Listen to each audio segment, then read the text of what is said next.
In this week's exciting video, I picked some strawberries. Oh yeah! Roy finds the world's purest flat. Who's excited? Almost as flat as me. Lol. Because I'm very excited about flat things. And we fit the floor to the van. Yay! Something that I've always wanted is a workbench. Now you're thinking, of course you've got a workbench. I actually don't have a workbench, which is a bit silly. So what I'm going to build here is what's known as a torsion box workbench. Basically, you make a frame, you put two skins on each side, and then it becomes a very, very, very rigid box. So the only thing you need to do before you do this torsion box work thingy is make sure that you build it on something flat, because if you don't, then it will never be flat itself. That means I need to build it somewhere flat. I don't have anywhere flat, so my method is I'm going to make a flat place in the living room using laser levels and bits of aluminium. These are the aluminium extrusions which are going to form the roof rack. I've got a sheet of 18mm ply to form a surface to work off, because again I'm working on carpet, which is not ideal. I'm shooting a laser across the room, and each one of these have been packed up so that the laser is just missing hitting the aluminium. So anywhere I go here, if I put this on, the laser is just missing every single aluminium extrusion. In other exciting news, I just picked the first strawberry crop. Here it is, just drying. Oh yeah! Not many at the moment, but there'll be loads more to come. We just had the first rain in about like a month, so they've had plenty of sunshine, and now they've got a little bit of water, just enough to start. Now that we were happy with the floor template, it was time to start properly templating out the plywood for the floor. We went with 12mm birch ply for this part of the van. We started out by routering ledges onto each edge of the ply sheets. These cuts allowed the plywood sheets to fit together nice and snugly, despite our lack of a biscuit jointer. So now we're going to place the template on top of our nicely stacked bits of plywood and draw around it, and then take the plywood home again and cut it out. And hopefully it is about the right size to fit in the van, but we're not sure because the van is so very wonky on the inside that it's really going to be just, you know, cutting off a little bit of this, sanding off a little bit of that, hoping eventually it fits. Yeah, there's going to be a temptation. There's going to be a temptation for me to, when I have the lines on the plywood and I'm cutting it with the jigsaw, to cut a bit conservatively outside the line. But I think if I just do that all the time, nothing's going to fit. Nothing will fit at all. So yeah, I think I'm just going to trust the template. Who cares if there's a 5mm gap somewhere? It doesn't matter, because we'll use filler anyway. Yeah. It'll be good. But I just thought I'd show you this. So it's going to be jigsawed out basically, and there's two types of jigsaw blades that I've got. I've got normal cutting jigsaw blades and also reverse cutting ones. The one on the left here is a normal cutting one. And you can see it's not bad, but birch does tend to have a bit of can have some tear out, and you can see the standard cutting blade, because it cuts when it pulls up, tends to tear out a little bit at the top. This is a reverse cutting blade, and it means that the top looks perfect and it's the bottom that has the tear out. So you either have the tear out on the top or the bottom with jigsaw blades. The reverse cutting one, the advantage of the reverse cutting jigsaw blade is if you're in a situation where you've marked out the top of the material, you can use a reverse cutting jigsaw blade and then you get a really nice clean finish. The downside is you need to really maintain good pressure on the jigsaw blade, because it's trying to cut on the downstroke, which is trying to lift the jigsaw blade off the work that you're actually cutting. So other than that, it means you can mark out the top of the surface and get a really nice clean cut. So I'm going to use the reverse cutting jigsaw blade for the floor, just as almost a little bit of practice, because I mean the finish of this isn't really critical, but when it comes to doing like cabinetry and stuff, if I'm marking out the front face of the plywood, I will be using the reverse cutting blade.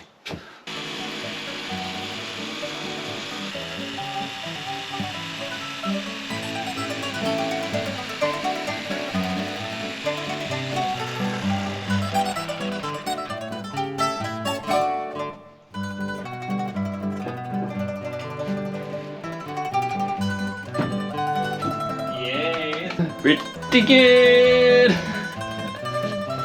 Excellent. Right, one down.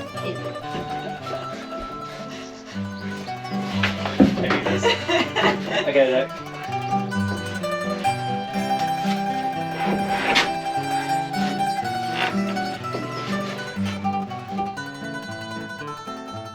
This is looking good.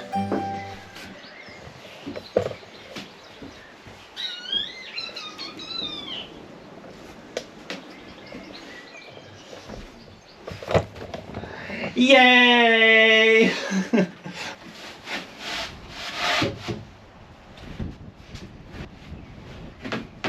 Yes. So for the floor covering, we are, as we've probably said before, we're not going to be going with vinyl on the floor. At least we're trying not to. What we're going to do is we're just going to use flooring varnish on top of the birch. It's nice birch ply, so why not show it off a little bit with some floor varnish. Hopefully that means we don't need any extra floor covering. Bit cheaper, saves a little bit of, well, I guess it saves a tiny bit of weight. Saves a few millimetres of headroom, which is always good. And I'm experimenting with applying it with foam rollers. Because if that works, that'd be really nice, because I really can't be bothered painting all this with a paintbrush.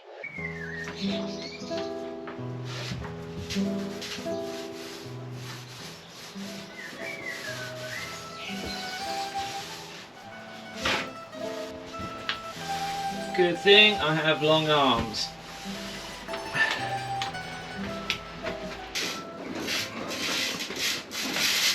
So far, colour me impressed, whatever the hell that means, with this water-based floor varnish. It went on really nicely with the foam roller. Very even coat, I think. There aren't really any bubbles. It is difficult because it's difficult to see where you've been, but it's just the first coat. The first coat is essentially there just to raise the grain of the wood, because bits of it will swell up a little bit and make a really rough surface which won't seal properly. So you put down one coat of varnish, give that a light sanding, then a couple more coats. But yeah, I mean, it took probably about 10 minutes to put on both sheets. That's really good. And if this works on the floor, which it looks like it might, then it means I can just use it on everything else as well. All the cabinetry that we want varnished. I mean, why not? Floor varnish is hard wearing, so if it looks good enough on the floor, we'll see what the finish is and decide if it's good enough for the cabinetry. And I think the answer is yes. I mean, for this van, somewhat the finish is going to be, I think, what we call like a 6 foot to 10 foot finish, 1 to 2 meter finish, which is, it looks good so long as you're standing 1 or 2 meters away. So all the stuff I was saying earlier about the varnish with the roller is amazing. It just goes on so easily, so quickly. Well, it does go on easily and quickly, but for the first coat it was fine. For the second coat, the lovely smooth finish just looked like the surface of the moon, just bubbles everywhere. It was really quite bad. So, turns out 2 mistakes. One is shaking the bottle, shaking the tin of varnish. It just makes loads of bubbles in it. It's really bad from the start. Secondly, it just works better with the paintbrush rather than the roller, which I hate to say because paintbrushes are slow, rollers are really quick, but it just does work so much better with the paintbrush. Yeah, so the method I ended up working with was painting across the grain, and you can see already that there's bubbles in here. It doesn't look good, but don't worry about it yet. All you got to do is relatively evenly slap on a decent coat of varnish so that everything's covered. And by having this light at a really low angle, even though it's difficult to see where this varnish has actually got onto, you can see the sheen of the fresh new varnish over the workpiece. And when you have an even coat of varnish over the whole lot, you want to work in a reasonably small section at a time. If you do too much, this stuff dries quite quickly, just like 20 minutes and it's touch dry. So you don't want to do this you don't want to like do a really large area and not have time to actually do this properly. So you could probably go further than this, but I'm going to go and stop now. As you can see, it's full of bubbles. It's rubbish. The key is look from the top, paintbrush almost vertical, and just slowly drag it down. And all of these bubbles completely disappear. If you get too much varnish on your brush, just lose some a little bit higher up. And if you do get bubbles, just go over it again, maybe go a bit slower. And as you go across, all of these bubbles which you introduced just disappear. This really does seem to be the way to do it. It pains me to say because I really wanted to use a roller because it's so much faster. But the finish from this is night and day difference.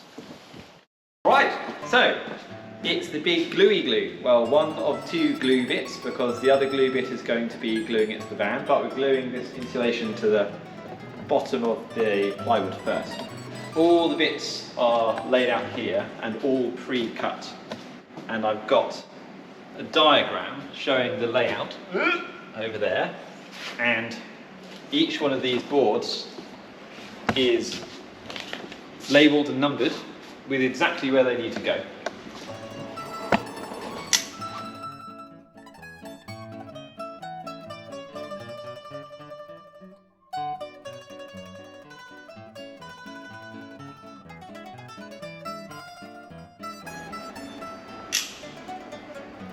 Yep, all done.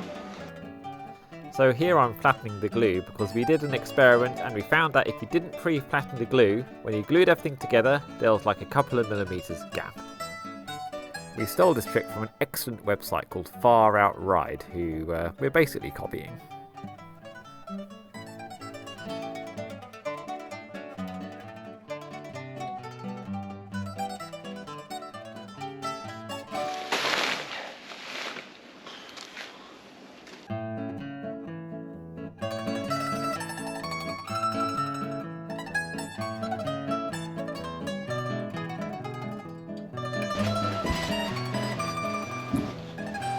So, floor of the van. This is now my third attempt at the video. I find it really difficult filming when I think other people can hear me outside. We want it insulated, we want it relatively strong and level. And so what we've chosen is the very floor of the van, sitting on these rather uneven ribs. We've got this XPS foam. So this is an expanded polystyrene, but this is a really dense stuff. We got it from a company called Fast Warm, and it's 30 tons a square meter compression strength. But basically what it means is if you try and compress it with your fingers, I mean, you really just about can, but it's much stronger than the normal stuff you get. So the idea is when this is on these ribs, it doesn't get squished down. So there's going to be a gap. You know, there's going to be a gap under here. This doesn't matter. If anything, it lets a little bit of airflow underneath, so if any moisture does get underneath, the insulation somehow shouldn't happen. But if it does, it has a chance of eventually drying out. So then on top of this, we are going with a 12mm birch ply. What I'm holding here actually is just random hardwood ply, but in reality what we've got down here is a 12mm birch ply. So as you can kind of see the setup here, right? We have the XPS foam glued on with a 12mm birch ply on top. Now you might be wondering, what are these strange bits of plywood here all about? Well, there's areas of the van where there's aren't many of these ribs, and obviously you've got this sitting on the ribs, so there's areas of the van where if you were to be walking on this, it might start flexing because there's just gaps basically where there's not very much for this XPS to bear on.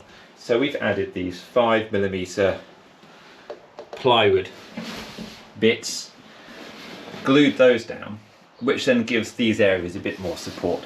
So what I'm doing is here, the next sheet is just about to go in, and I've essentially decided along this line I want some extra reinforcing because this is going to be the main place we're walking, and there's also a join of the sheet from one sheet to another just here, so it's quite important that this is strong. So we've added a few of these glue down strips, and also ones near the door because we're going to be coming in and out a lot. The other detail you can see is that we've routed in this lip, so the next board has the opposite type of lip, so it's going to sit down onto here, and then that's going to form the join. We've also got a little bit of a chamfered edge up here, just so that the board, when you put your feet across it, you don't feel the unevenness, because there'll be a little bit of unevenness here. I'm not going to get it perfect. In terms of the adhesives, it was actually a little bit tricky finding ones which are going to work. We have gone with Sikaflex Stixel, otherwise known as Everbill Stixel. They're just rebranding themselves. And this is, there's no solvent in there, so it doesn't dissolve the XPS foam, but it also glues non-porous to non-porous, and I'm not entirely sure how, but it does glue non-porous to non-porous. And the reason for that is we've actually painted the bottom of the birch ply. So the bottom of the birch ply, where it glues onto the foam, it probably didn't need to, but it's actually been varnished. And the reason for that is birch ply has a tendency to go a little bit mouldy if it gets into cool, damp environments. It doesn't like rot immediately, but it just goes to get a bit mildewy and a bit mouldy, and I didn't want that to happen. I mean, it's glued onto the foam, it shouldn't happen, but I thought I'd do it anyway. So I needed an adhesive that can do non-porous to non-porous. I needed that anyway because we're going to be gluing the XPS foam, which is non-porous as far as I can tell, to the floor of the van, which obviously is non-porous. So we needed an adhesive that would set in those conditions, and this stuff does that really well. I did an experimental test piece here where we have XPS foam that I glued onto this varnished plywood sheet. And what I did is I made a perimeter of this glue, of this adhesive, and I stuck them in the middle, glued it all down, and even the stuff in the middle, which was sealed from any air getting into it, still did manage to set somehow from either a bit of moisture coming through from the varnished plywood or through the foam, I'm not sure, but it set solid within 48 hours. So I'm pretty happy that this works. And so that's essentially it. We've gone for 12mm birch ply. Again, just for headroom reasons, we could have gone for maybe a slightly thicker, cheaper grade of plywood, but then I would lose just a few mil or more mil of headroom, and I really didn't want to do that. So yeah, that's it. So it's going to be, we're now pretty much prepped for the next sheet to go in. I've already cleaned all of these ribs with isopropyl alcohol, just in case there's any grease on there. There won't be any more. Then it's now going to be a case of test fitting the next sheet, just to double check it's all fine, bashing the high spots with a mallet so that I get an imprint on there, take the sheet out, router out those high spots, put the sheet back in, put glue on all of the ribs, and smush it down. Seems to be like we spend all of our time moving sheets in and out of the van. This is hopefully the last time this sheet has come out. So we have just, well, I just bashed the sheet where I knew that it had high spots, and you can clearly see the imprints it's left. So what I'm going to do now is to get a router set to, I don't know, 3mm cut depth or something, because that's how much they're sticking up by, and router out these marks. You know, a bit generously, I can go a little bit further out, so if the sheet doesn't go exactly back into the same place, it'll still end up popping into those holes. And yeah, then we're ready to glue.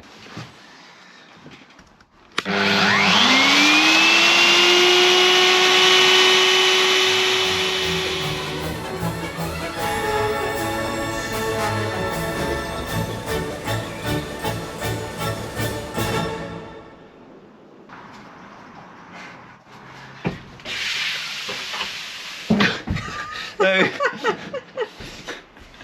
we failed to film, all the footage was lost of the last most exciting bit of plywood installation, which is a shame because that's obviously the culmination of floorage. But there we go, we can't find the footage. We did, however, finish the installation and install these continuity error inducing trim bits on the side. Hey! And also the back. And now we're going to go, I'm not supposed to mention it, but we're going to go to another little camping park up thing. But anyway, tune in next week. Tune in next week. And you'll see. Tune in next week for our first, perhaps more than first. Jesus, this is going badly. Tune in next week. This floor is excellent. It's not practical, but it's excellent. Tune in next week as we use our camper van for the very first time, as the camper van gods intended. Oh, who needs skiing holidays when you've got this floor? That's what I've got to say. I need skiing holidays. Need one right now.